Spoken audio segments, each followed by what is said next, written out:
Ah, hello again. It's been such a long time. I have missed you all, and I'm sure that you have missed me too. Because how have you known how to get any answers to any of your questions without my being here? But fear not, I am back. Now, you may be asking yourself, why is Auntie Lara in a screen, on my screen? Well, there's a very good reason for that, and that's because I've received lots and lots of requests for information around something called the Johari Window. Now, this sounds like it might be deeply, deeply mystical, but actually it isn't. In 1955, two psychologists, one called Joe and one called Harry, see what they've done there, came together to come up with an idea of a window of self-actualisation. Sounds fancy, but we're going to put that into some more human language now.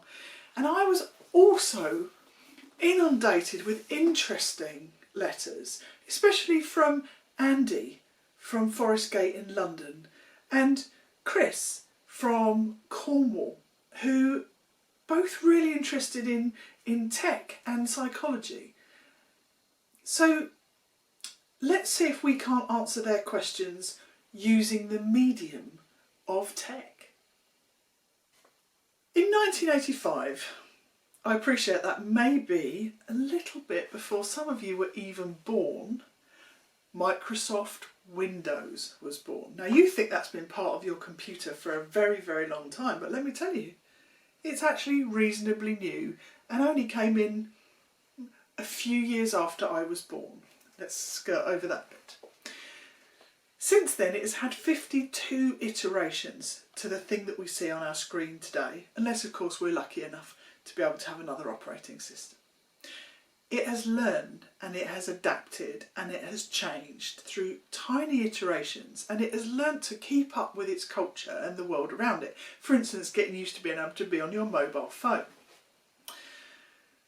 So with that in mind, what can we learn from technology about how we can learn about ourselves?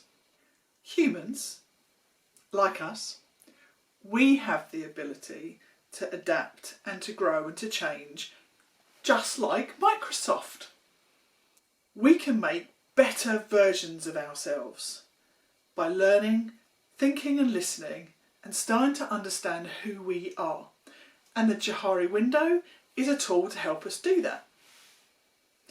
Now, as I understand it, there are some people that are using this for their 360-degree review. Very futuristic of you. So I thought this might really help to understand how the Johari Window can open up our world by understanding how we are to others and to ourselves. Let me see if I can explain.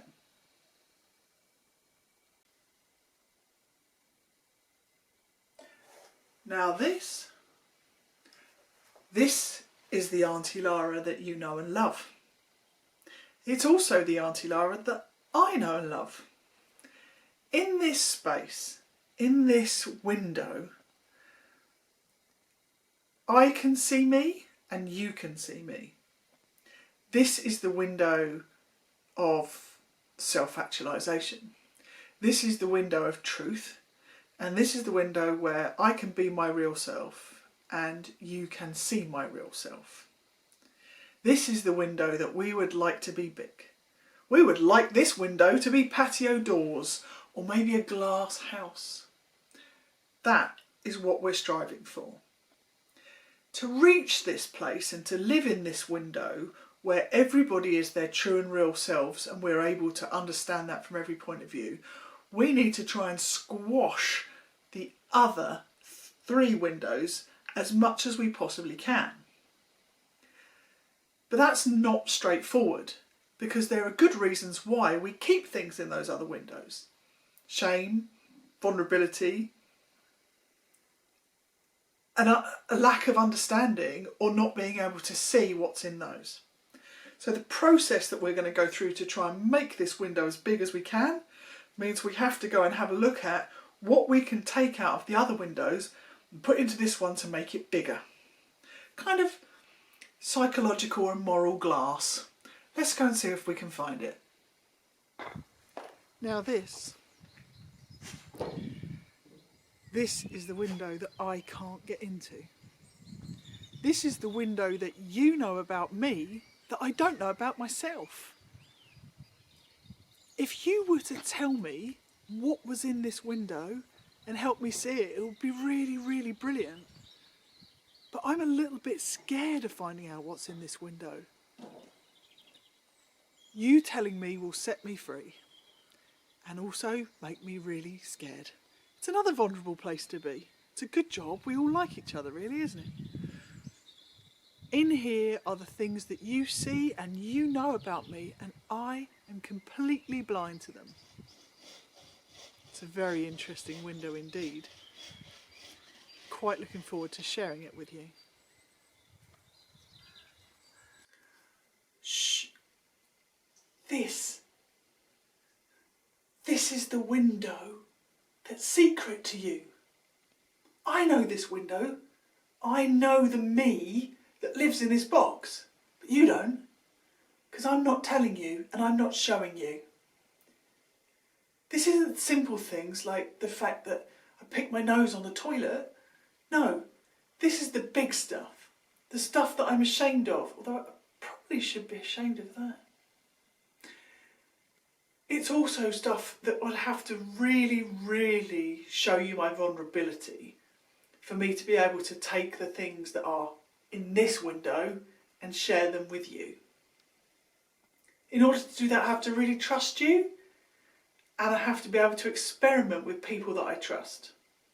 Maybe counsellors or coaches or really close teams. It's actually quite scary opening up this window because it's one that I've put on purpose so that you can't see this me. So when I do, I need you to be really thoughtful about that, and I need you to really let me be a bit vulnerable without asking too many questions, but maybe just making some suggestions and listening really well. You see, it isn't actually about picking your nose on the toilet. That's actually a case in point of one of the problems with opening this window, is that we judge other people by our own standards. You probably never pick your nose. You probably don't pick your bottom either. But when we look at someone and what they're doing, we do put our own filters on that and our own mirrors to ourselves, and we judge other people by our own standards. So to do it really well and to help someone tell you stuff that's in here, we need to put away as many of our preconceived perceptions as we can and just listen.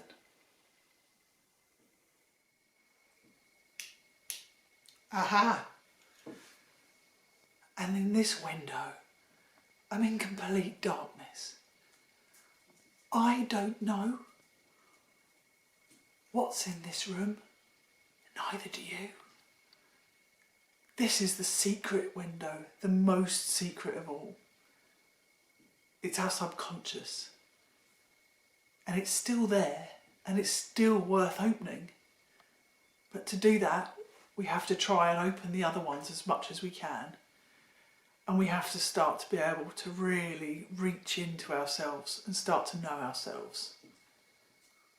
Looking at our behaviour, journaling about our thoughts and feelings can start to make a little tiny, tiny torchlight in this darkness. And some of it we may never know. That's okay too, because that's what being human is about. And the only people who can be perfect, well, they're very few and far between. But you know where my YouTube channel is now, so that's got to help. Navigating these data might feel a little bit like command lines on an old DOS system, really, really difficult, only available to a few people, and that you have to kind of crack the code before you can even reach the next level. But in reality, we have things in place, our own WIMP. One of those things is Windows, not the Microsoft version, the Johari version, that allows us to look at our attitudes and behaviour in light of information that we can get from others and ourselves. The purpose of the journey is to reach self-actualisation, and that is not now, Clement.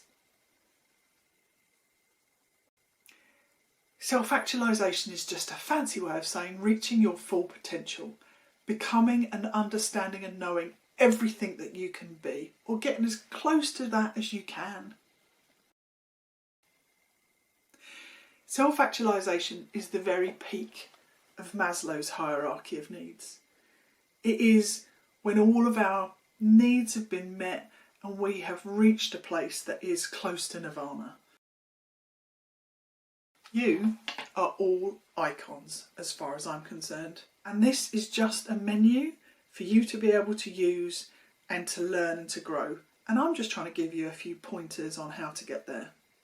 That incidentally is a little Easter egg gift for all of the techies out there who understand what I'm talking about right now.